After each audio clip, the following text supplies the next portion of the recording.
Well, that was a part, I guess. Now let's continue. Yes, you could definitely say that much for it. Yep. Okay, so I was thinking, this might sound crazy, but since Chocobo Racing's coming out, they should add Snow and his vehicle should be Shiba. Sure. I really. Why not? Well, okay, you haven't seen yet. One of the other Eidolons can transform actually into a car. You know what we need? That's the thing. Like, well, honestly, a lot of the Eidolons could serve as vehicles. Hey, Jova, except for. Yes. You know what we needed for that scene in the previous part where Snow is literally buying into this bullshit that he was to blame for Nora's death? We needed Jack from Stranger of Paradise to literally say bullshit and play off some Linkin Park. Let's just if Jack was present in the scene, he probably would have killed both of and then just Tail, you're talking about it as if that's a bad thing. I mean, well, yeah, I did suggested a better outcome. Oh my god. No, trust me. I wish Garland would show up and literally spill everybody's blood. Knock them all down. Yes. And turn them all to crystals. No, seriously. I started recently playing the Stranger of Paradise. Yeah. Well, remember, Teo, the progress will carry into the full game anyway, so technically we already started. Yeah. It literally starts with a CGI cutscene of Garland spilling everybody's blood as he kidnaps Princess Sarah. Not even joking, guys. The very first theme that you see in the game is a CG cutscene that's probably the most violent attached to a mainline Final Fantasy of any kind. I was already... Hold on, actually. It really is incredible. I'll talk about it later, yeah. How the hell are you still able to do this? Just that strong, Joe, that Pedro. But I might as well say it. Trust me, Shiroi. It's incredibly bleeding and incredibly edgy all at the same time. Yeah. Look at that bleeding edge. No, trust me, Shiroi. Like this game wishes it had the bleeding edge of this game of Stranger of Paradise. It wishes. As Hope sleeps, he mumbles in his sleep, I'm gonna kill Snow, the bastard. You stole my blue lighter. Alright, prepare yourselves, everybody. Believe it or not... Okay. Guess what, guys? Believe it or not, Hope and Snow are still not done spewing bullshit that contradicts everything we've seen in the plot up until this point. Remember, allow me to remind you, Dedge, Nora volunteered. See, you see now why I drove you guys' attention to the fact that she volunteered? This bit. So, Hope, you're wondering why this guy who has been trying to protect people and has been protecting you throughout this entire game's plot when he has the chance, and you wonder why he saved you, even after you tried to kill him. Like, She volunteered. Yeah. Let me make things right. That's the thing, Dwebs. The game is acting like if she didn't. That's the thing. The game forgot its own story. it's like they realized how stupid this was and they went with the obvious solution. We have to make them idiots to have this any Jova, hold on, let's listen here. Apologies in the world wouldn't mean a thing. I want you guys to listen to this entire thing. I decided I had to find a way to pay for it first, before I'd even have the right to say sorry. Oh my... But... Hold on, Jova. I was using that as an excuse so I could run from my own guilt. No, you weren't! We'll get to it, Jova. We'll get to it. At home. We'll have plenty of time have a piggyback ride. We'll have plenty of time to rent. Don't worry. Look, it bears staying still. I know what happened was my fault. This scene is a bit of difficulty trying to get me to take it seriously, but Snow giving Hope a piggyback ride is really not helping. Yeah. That's lights, isn't it? Why'd you...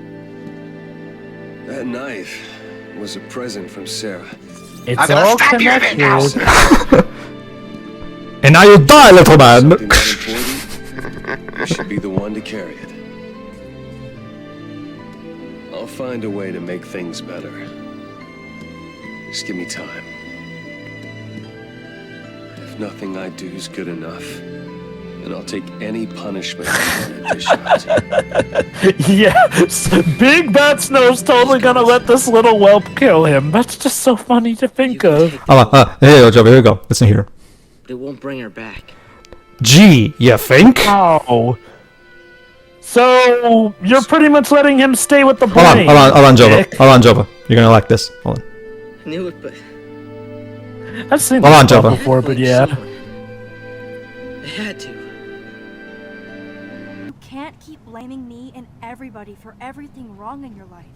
It's so not fair. I gotta blame somebody, otherwise it's all my fault. Fuck that. Brought to you by Square I know, right? It's literally like Chloe. It's literally like Chloe. The only difference is one's Japanese, the other's French. Take it out on me. Like serious. I don't want to take responsibility. Fuck off. I gotta Hope is literally saying I had to blame someone. It's like Chloe. And just to give you an idea, I had to blame somebody, otherwise it's my fault. Fuck that. Like just. And you know what's bad? Even though Hope has admitted that it wasn't Snow's fault, Snow will still take the blame in a later scene. So what the heck? It's this thing where the game really wants to at all costs to have Snow have a redemption arc, but there's nothing for him to redeem himself over. It's dumb. For as much as they try and berate Snow, but yeah, go on, Joe. that's the thing. For as much as they try and berate Snow, he has the least reason to need a redemption arc out of any of these characters aside from Saz. Sure. Wait, Pedro. Guess who's back?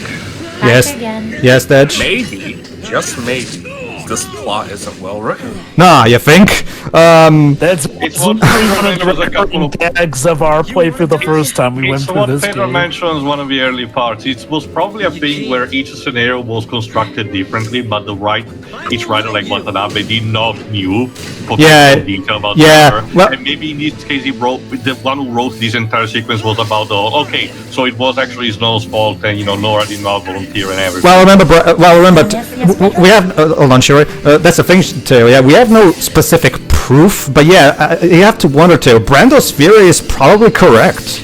It really is. It probably is. I mean, what else? What is this theory? What else would even explain? Hold on, Joe. I'll give you a moment. Okay, basically the theory is that Brando, the guy who did that recent great series of reviews that I definitely recommend everybody see it. He had the theory that Toriyama. What happened in development is that originally Toriyama wrote the overall outline of the plot, the basic story, but the actual script, aka the full-blown script of all the dialogue and how everything ties together, was written by Daisuke Watanabe. And I have to put a pause on that because cutscene. Yeah, we'll say this. I'll get to you, Shiro. There we go. Dynamic entry. And finally, you get back to what three party members. All right, now. All right, unpause. Gonna take the thing on his own. Unpause. Okay, so Brando's theory is that Toriyama gave him the specific set of events that need to happen. He has to tie the events together, but he can't change the events. And the outline that Toriyama made says, Snow lets Nora die. My guess is Watanabe, how am I supposed to make people still sympathize with Snow even though he lets this woman die? So basically, what Watanabe probably did is that original scene where he makes it not as Snow's fault as possible. Problem is, we're still following Toriyama's outline where Snow is supposed to have a redemption arc. As a result, there's basically a tug of war between the two people who wrote this thing. Basically, the sad thing is that at best that's a theory. Keep in mind, there's no evidence to prove this, but what else would even explain this? Really? I got another theory. Go on. Watanabe and Toriyama were both drunk. Sure, why not? I'll get to you in a moment, Shiro. Operation Nora didn't work out.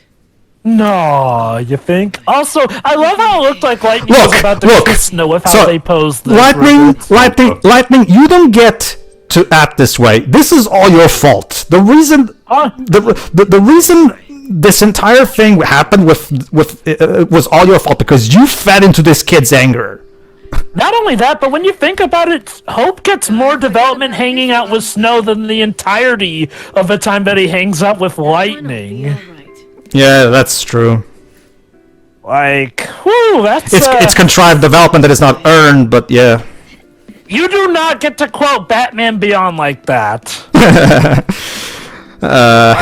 Actually, Also, I got the Blu-ray for them. I haven't seen them. Also, why do we have a Neil narration for this? Don't worry, Tay, we'll get to it. We should have Hope narrating this bit. Yeah. Basically, Dibs, the whole too stubborn to die thing kind of originated with Batman, essentially. Mm-hmm. Also, that battle made me just notice like I just realized now, despite the all bizarre bullshit with the gameplay, this game actually doesn't really have any one of those fights where you're supposed to lose. No.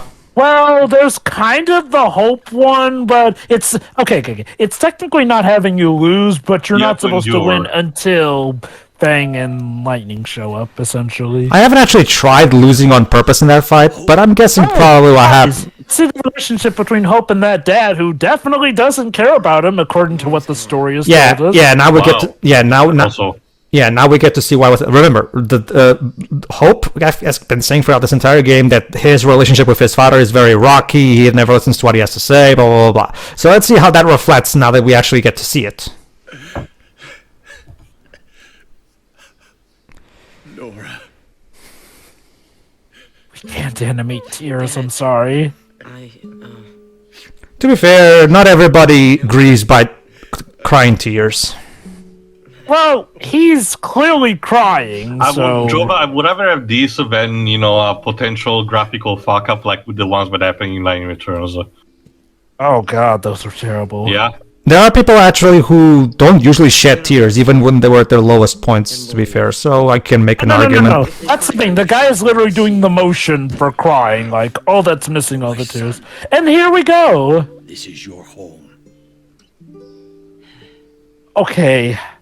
They really needed to show us a flashback of him mistreating Hope or just not paying attention to Hope, because I always interpreted this as Hope is essentially, making maybe a possibility that was happening too gigantic, because again, he's just a complex, angsty teenager anyway. Kids around that time always do this kind of thing. It also is possible, too, that once again, the tug of war is what's happening here. Toriyama wrote that there's a rocky relationship, but Watanabe doesn't know how to properly do that without making the characters unlikable, so I guess he just...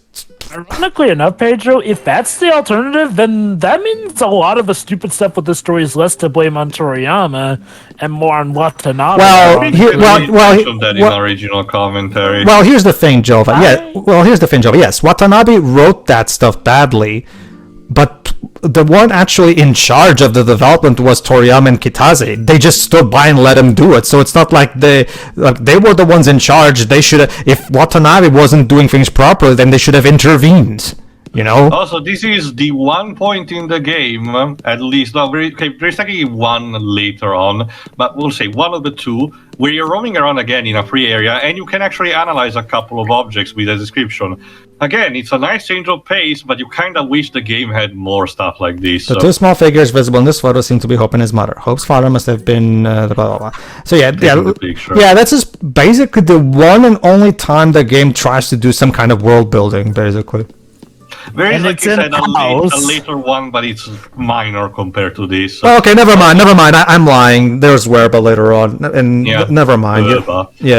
Also, just for technicalities, the father of Hope, Bartholomew, is actually voiced by Andres Oliuzzo.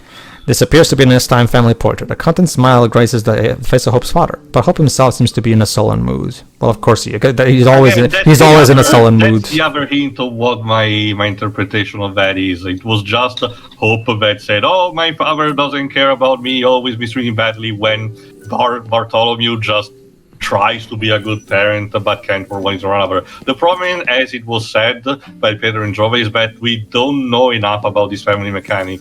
No. I don't know if the novels... case of Hope lying, then that kind of just reflects badly on the character, I don't know honestly. if the novels do actually explain this or not. Genuinely, I do not know. But if I recall correctly, they don't even. So it's not even a case of, the information exists, but it's in a bullshit kind of way for you to actually access it. This is just so bad. Jova, you're a Transformers fan. Quote the line, "This is bad comedy." It's not even comedy, though. Yeah, because it doesn't make you laugh. If this is a comedy, it's a comedy. Megatron, is that you? If this is a comedy, it's a comedy of errors. That's it. You gotta go higher pitched for the Starscream thing. Although it's interesting you mentioned What's an Army. Apparently after the trilogy was done, you mentioned that this was his most exhausting project and that his feelings were complicated.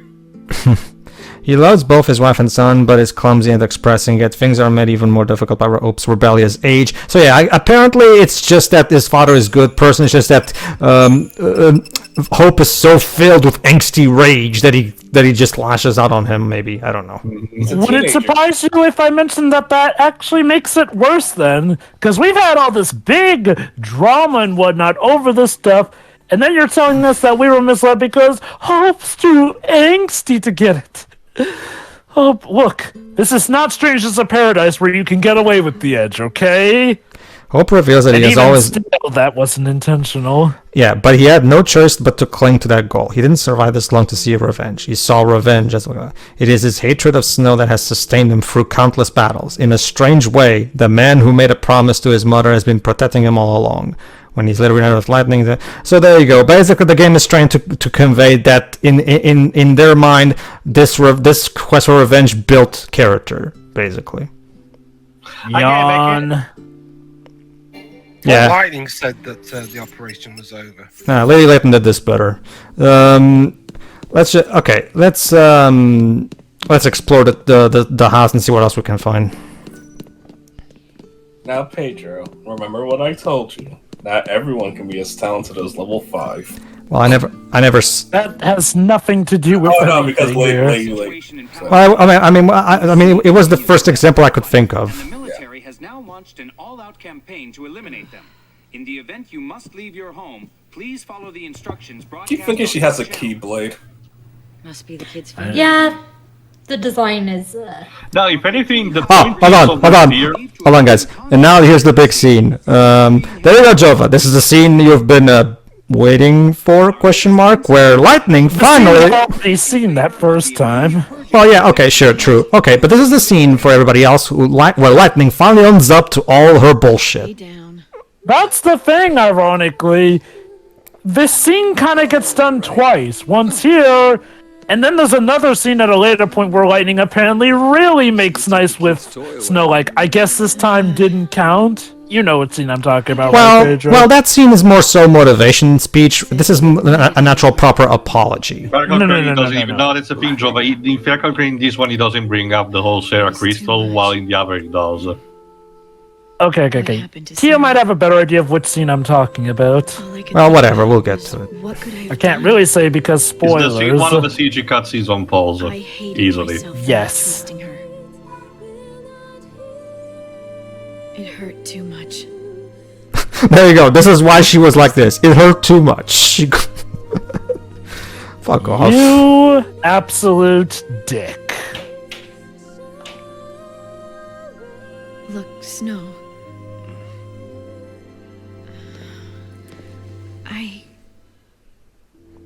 Come on, Light, say it. I'm sorry. Forgive me. Wow, even when she's apologizing, she looks angry. You know, I just want to point this out. It took her longer to say sorry to Snow than it took for her to say sorry to Adore. I do like this line from Snowhead. If you told me your real name, I suppose I could. Have Sarah tell you. When she comes back. Now we're and yes, in case you're wondering, a lot of people use this as an excuse to ship lightning with Snow, which completely misses the point. No. We are not going the NTR route here. That is extremely cursed. Also, Dej, I'll kill you the suspense right now. Her real name is Claire. Whoa. Yeah. Look, like I said before, having a different name is pointless anyway. Claire is also diminutive. You will see. I will explain when it comes relevant. No, the blame. No matter how many. Jova. Wait, hold on. Let me do it. To quote Pedro from the previous time we played this game, the blame isn't yours. Not just that, Jova. You see, Jova. If we keep ramming this lie into the player's head, eventually he'll believe it, right? She said, get him home. You know, she said to get him home without telling me his name, without telling me what he looked like, without telling me any description of him whatsoever, so... Look, yeah, she kind of left me up the creek without a paddle on that one. In fact, I want to actually address something, by the way, as well. And don't worry, Shiroi, I haven't forgotten you. I'll still get to you. I actually want to address something. Don't worry, this is not... I can recap what they're saying right now in a bit. But the government is evil. Yeah, they're manipulating us. The government is evil, blah, blah, blah. Okay, I want to address something. Let's think about this for a moment. Let's think back to the first... chapter where we first met Nora, and she volunteered. She literally left her son right there all alone while she volunteered to go into battle instead of, I don't know, trying to run away with her son or something. Nora is a terrible mother. I'm just gonna say it. Honestly, Hope, you're better off without her, because if she didn't die, she probably would have collapsed under the weight of her own stupidity anyway. Seriously, let's think about this for a moment. Like, why did Nora even volunteer to help? Because she has, as far as we know, Nora has zero combat. Why, Pedro? I'm sorry, what? I can tell you why. Moms are tough. Yeah. But aside from that bullshit, Nora had, as far as we can tell, zero combat training. So So her volunteering would never have made that big a difference anyway. So you stupid woman, wouldn't you think it would be a much better priority to protect your young son who's right there in the middle of a city that he knows nothing about? Because, you know, they're from Polum, this city, you know. Nora is a terrible... Pedro, they just said it coming here was a bad idea. You think? Pedro, tell them what they've won for stating the goddamn obvious. These characters are so hopelessly stupid. They deserve... A terrible boss fight in the next part. Yeah, these characters are... You see what I mean, Dwebs? These characters are so hopelessly stupid. They deserve to die a horrible death at this point. What infiltration team has strong legacy lines? You know what's sad, Pedro? No, you may be thinking the characters should have been dead at this point. Believe it or not, it's kind of a plot point that the plot's been moving the characters along forward, believe it or not. Yeah. To several degrees. 1 degree in this game, and then another degree revealed in 13-2, but that is neither here nor there. So yeah, I'm just gonna say it. Bob Familiar is definitely, as far as we can tell so far from this game, the better parent, because Nora is a fucking terrible mother in my eyes, to be honest with you. And you know what? At least the father does not give up on Hope, and he is willing to help them. Oh, sure, it's endangered him, but it's his son. No way he's gonna turn his back on him. Exactly. Anyway, I checked in the meantime, and no. There is a minimal mentioning of Bartholomew in the episode 0 Promise novel, but it's only there to throw in essentially a reason why he wasn't with Hope and Nora back in Bodum. But that's literally because it was just on a business trip, and that's literally it. All right. We don't still know about properly the mechanic of the whole family. Indeed. All right. Real quick. But yeah, like I've said, my piece. Nora is a terrible mother. You're better off without her, Hope. I said it. Anyway. Also, to address Shiroi's Shiroi, you said this is manufactured drama. AKA the whole Snow apologizing for something he never did, right? Yeah. No, that's the thing, Shiroi. This goes beyond manufactured drama. This is literally fake drama. Literally. The characters are literally lamenting something that never actually happened. This is the writer literally lying to the audience. and we're like, do you actually expect us to buy this? Do you really believe that we're so stupid that we can't remember what happened at the beginning of the story? Like, yes. This will, okay, let me put it this way, Watanabe. How about this? Okay. Again, I'm not at all going to say Watanabe is the primary culprit, because like I said, he's not the one creatively in charge. Toriyama and Kitase are. They should have intervened if Watanabe was doing it badly. Here's the thing, Watanabe. That being said, if Watanabe really wanted to try his best to make it not as Snow's fault as possible, look, dude, the only way a redemption arc can work if there's actually something for the character to redeem himself over. I can't believe I have to explain this, but like, see, let me use an example, a Star Wars example. See, the reason old Star Wars fans like me are so bothered by that edit in the special edition of A New Hope where they have Han shoot for. Let me explain. The reason people like me don't like that change where Han now shoots first instead of Greedo is because the whole point of Han Solo's character throughout the original Star Wars trilogy is that it's the story of redemption. It's the story of this guy who starts off as a merciless killer who only cares about himself, but over the course of the trilogy he becomes a completely changed person who even falls in love and everything. So to take away his evil persona at the beginning makes the payoff in Return of the Jedi not as impactful. You commit to the flaws of your characters, and that's the big problem here. They didn't if you want Snow to have to redeem himself over letting someone die, actually have him be at fault for this. Like you literally destroyed the redemption arc by literally taking away the actual thing he's supposed to be redeeming himself over. It makes no sense, and as a result, the story is rendered nonsensical. This isn't even manufactured Shiwai. This is literally fake / nonsensical drama. It literally is fake. It's phony. It's phony. Yeah, at least in soap operas, Shiwai, there's actually a bad thing that happens that the character has to atone for. In here, the bad thing doesn't even happen. Okay, rant over. Jova, go ahead. Was there something else I was going into? I don't know. You had all... No. I'll just say I agree with Pedro. The special editions are terrible. And why did Lucas do that? Okay, Dad, stay on topic. All right. You wanted to say something more about the bullshit of it being Snow's fault, maybe? Or are you done? No, I think I said enough for this part. Dwibs, you haven't said much. What do you think of this whole spectacle? Well,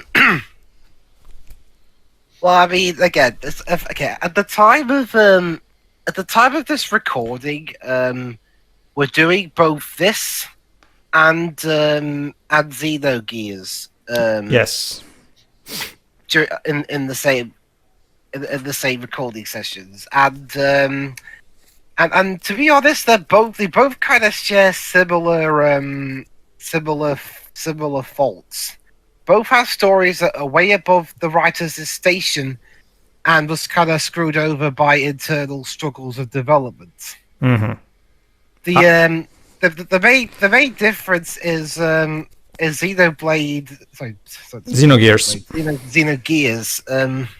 A Xeno game suffers from both really bad circumstances and also the writer's own incompetence. This game just suffers from writer's incompetence. Yeah, basically. And don't get me wrong. Okay, I'm not in any way saying that again, Kitase and Toriyama have done good things. Like I haven't played it myself, but Teo tells me a lot of good things about Mobius, which was Toriyama's mobile game. So apparently that one is much better than this.